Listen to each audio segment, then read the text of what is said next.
धरती हमनी के सिखावले देशभक्ति उमरी से ना संकल्प से नापला जाला। भारत माता की। हमने कहा था ना माफिया राज का अंत करेंगे, हो गया ना माफिया। और मुझे अच्छा लगा आपने बुलडोजर भी खड़ा कर दिया है। कांग्रेस कहती थी राम हुए ही नहीं, आरजेडी ने कहा कि मंदिर नहीं बनने देंगे, और समाजवादी पार्टी राम भक्तों पर गोली चलाती है। हम कहते थे, तब भी कहते थे, गोली हो या डंडा हो, तब भी हम कहते थे कि रामलला हम आएंगे, मंदिर वहीं बनाएंगे।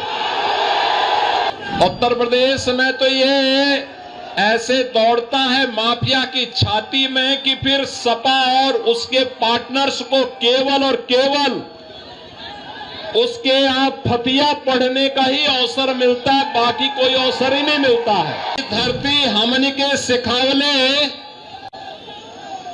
देशभक्ति उमरी से ना संकल्प से नापला जाला। भारत माता की। भारत माता की। भारत माता की। वंदे वंदे वंदे। जय श्री राम। जय जय श्री राम। उत्तर प्रदेश सरकार में मंत्रिमंडल के मेरे वरिष्ठ सहयोगी और लोकसभा भोजपुर के प्रभारी श्री स्वतंत्र देव सिंह जी, भारतीय जनता पार्टी के जिला के अध्यक्ष श्री दुर्गा राज जी,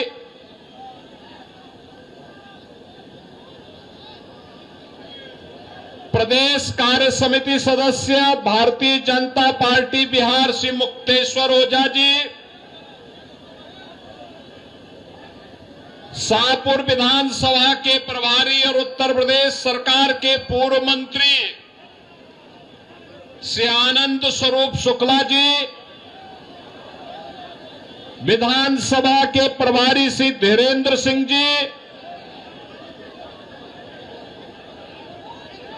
शिवलाल पाटीदार जी, हीरालाल गुप्ता जी, अमरनाथ राय जी और युवा और जुझारू प्रत्याशी भारतीय जनता पार्टी और एनडीए के युवा और जुझारू प्रत्याशी श्री राकेश रंजन ओझा जी, शाहपुर के भारी संख्या में उपस्थित मेरे सभी उपस्थित भोजपुर और शाहपुर से जुड़े हुए बहन और भाइयों, भारत माता के महान सपूत वीर कुंवर सिंह और बाबू जगजीवन राम की इस पावन धरा को कोटि कोटि नमन करते हुए आप सभी का मैं अभिनंदन करता हूं। बहनों और भाइयों, आप देख रहे होंगे ये पक्का तय हो गया है कि एनडीए की सरकार फिर से बिहार के अंदर बनेगी। मैं जैसे ही यहां पे आया हूं, इंद्र भगवान ने हल्की हल्की बारिश को पुष्प वर्षा के रूप में करके अपना आशीर्वाद दे दिया है। जब देवी देवताओं का आशीर्वाद प्राप्त हो रहा है और आप सभी का समर्थन प्राप्त हो रहा है, तो एनडीए को आने से कोई ताकत रोक नहीं सकती है, कोई रोक नहीं सकती है। और बहनों और भाइयों, यही कहने के लिए आज मैं विशेष रूप से शाहपुर में आया हूं। बहनों और भाइयों, बिहार के गौरव पर हर व्यक्ति, भारत का हर नागरिक गौरव की अनुभूति करता है।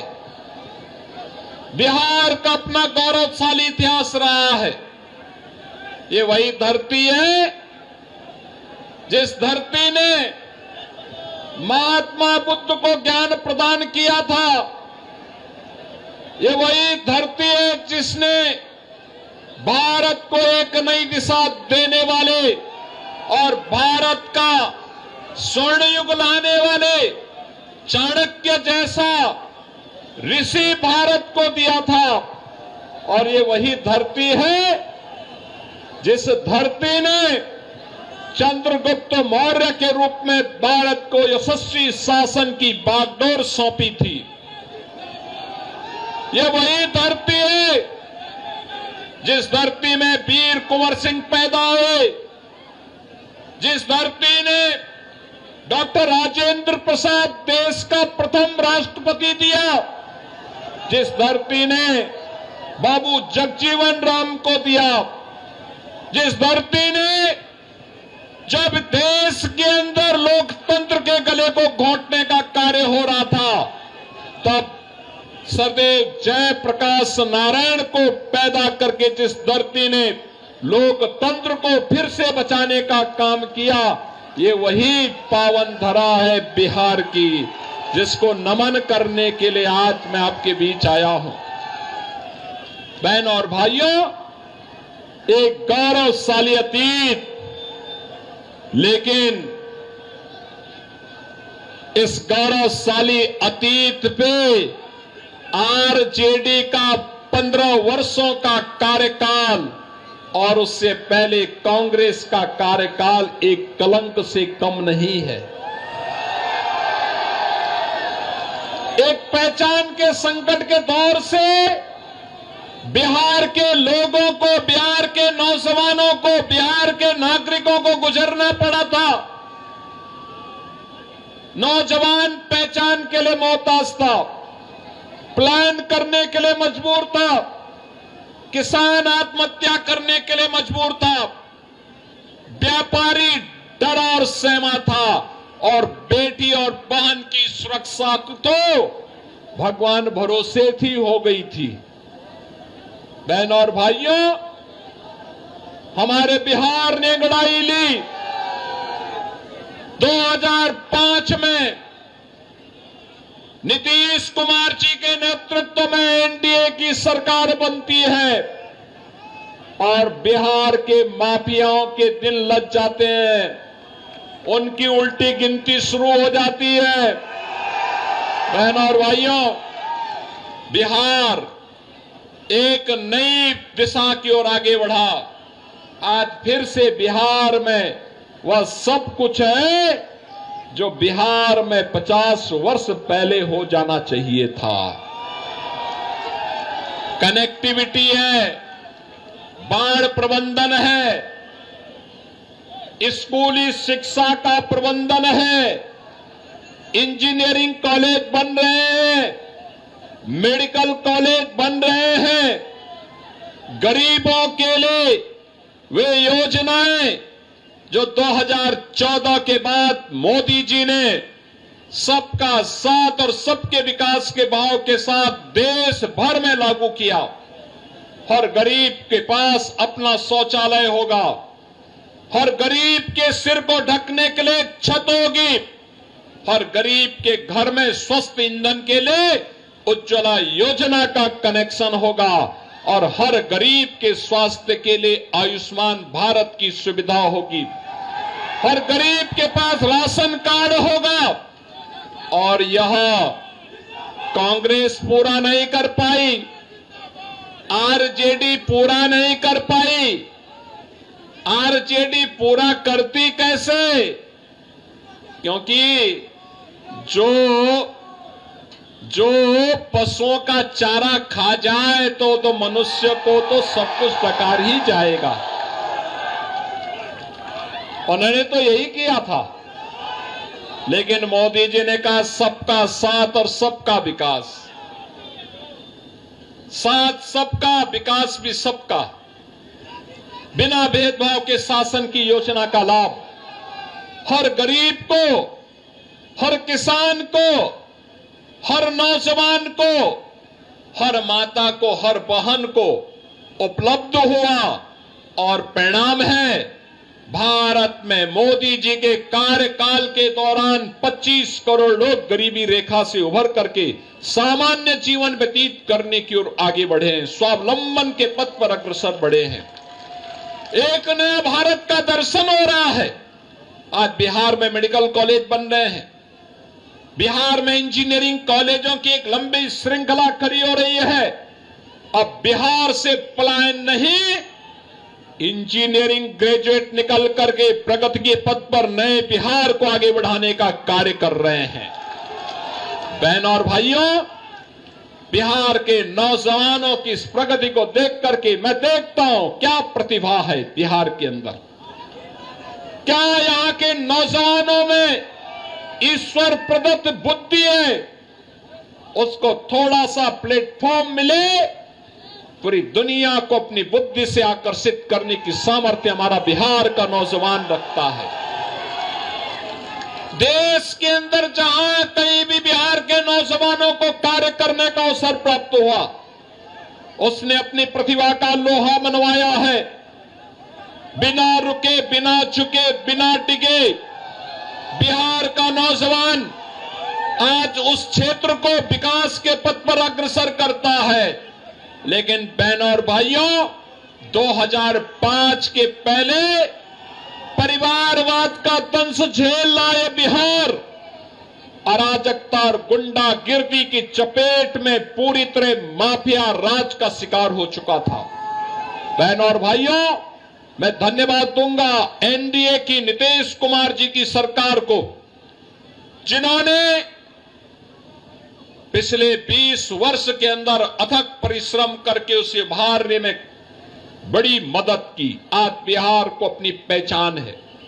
आज बिहार के ऊपर कोई प्रश्न खड़ा नहीं करता है। आज बिहार के अंदर कनेक्टिविटी है, बाढ़ प्रबंधन है, और वह सब कुछ है जो आकांक्षा बिहार के नागरिकों की बिहार के प्रति है। और बिहार को आगे बढ़ाने के लिए यह रफ्तार थमनी नहीं चाहिए। डबल इंजन की सरकार डबल इंजन स्पीड से, बुलेट ट्रेन की स्पीड से बिहार की प्रगति को आगे बढ़ा सके, इसी के लिए आपका आह्वान करने के लिए मैं आपके बीच में यहां पर उपस्थित हुआ हूं। बहनों और भाइयों, मैं पूछना चाहता हूं कि क्या आज तो बिहार विकास भी है और विरासत भी है, इस परंपरा के साथ जुड़ चुका है। कितनी शानदार विरासत, विकास भी है, विरासत भी है। विरासत वह जो राम की परंपरा है, कृष्ण की परंपरा है, भगवान शिव की परंपरा है, बाबा महेंद्र नाथ की परंपरा है, महर्षि विश्वामित्र की परंपरा है, बुद्ध की परंपरा है, बाबू जगजीवन राम, डॉक्टर राजेंद्र प्रसाद जी की परंपरा है। वह हमारी विरासत भी है। बहनों और भाइयों, क्या ये कांग्रेस और आरजेडी अयोध्या में राम मंदिर का निर्माण करा पाती? आप मुझे बताओ, क्या बिहार के लोग अयोध्या में राम मंदिर बनने से खुश हैं कि नहीं है? है कि नहीं है? राम मंदिर बनना चाहिए था कि नहीं बनना चाहिए था? आप मुझे बताओ, कांग्रेस, आरजेडी और इनका एक पार्टनर उत्तर प्रदेश में समाजवादी पार्टी, ये सभी के सभी लोग राम मंदिर का विरोध कर रहे थे। कहते थे, कांग्रेस कहती थी राम हुए ही नहीं, आरजेडी ने कहा कि मंदिर नहीं बनने देंगे, और समाजवादी पार्टी राम भक्तों पर गोली चलाती है। हम कहते थे, तब भी कहते थे, गोली हो या डंडा हो, तब भी हम कहते थे कि रामलला हम आएंगे, मंदिर वहीं बनाएंगे। बन गया ना मंदिर? बन गया ना? कोई संदेह? तो एनडीए की, बीजेपी की सरकार जो बोलती है वो करके भी दिखाती है। हमने कहा था ना, माफिया राज का अंत करेंगे, हो गया ना माफिया। और मुझे अच्छा लगा आपने बुलडोजर भी खड़ा कर दिया है माफिया के लिए। उत्तर प्रदेश में तो ये ऐसे दौड़ता है माफिया की छाती में कि फिर सपा और उसके पार्टनर्स को केवल और केवल उसके यहां फतिया पढ़ने का ही अवसर मिलता है, बाकी कोई अवसर ही नहीं मिलता है। बहनों और भाइयों, मैं आप सबका यही आह्वान करने के लिए आया हूं कि जंगल राज से बिहार उबर चुका है, विकास और प्रगति के एक नए प्रतिमान को स्थापित कर रहा है, और बिहार आज जिस दिशा में आगे बढ़ा है, यह गति थमनी नहीं चाहिए, रुकनी नहीं चाहिए, झुकनी नहीं चाहिए। इसके लिए भारतीय जनता पार्टी और एनडीए ने यहां से राकेश रंजन ओझा को अपना प्रत्याशी बना करके आपके बीच में उतारा है। राकेश रंजन ओझा को विजयी बना के भेजना है ना? बना के भेजना है ना? विकास के जो कार्य बाकी रह गए उनको पूरा करवाना है ना? अच्छे स्कूल चाहिए, अच्छी कनेक्टिविटी चाहिए, अच्छा रोजगार चाहिए, स्किल डेवलपमेंट के सेंटर चाहिए, औद्योगिक विकास के लिए नए नए यहां पर स्थान चाहिए। इस कार्य को आगे बढ़ाने के पक्षधर है ना? पक्षधर है ना? तो ये कार्य मजबूती के से आगे बढ़ाएंगे। कमल चुनाव चिन्ह पर श्री राकेश रंजन ओझा जी को भारी बहुमत से विजयी बनाएंगे ना? विजयी बनाएंगे।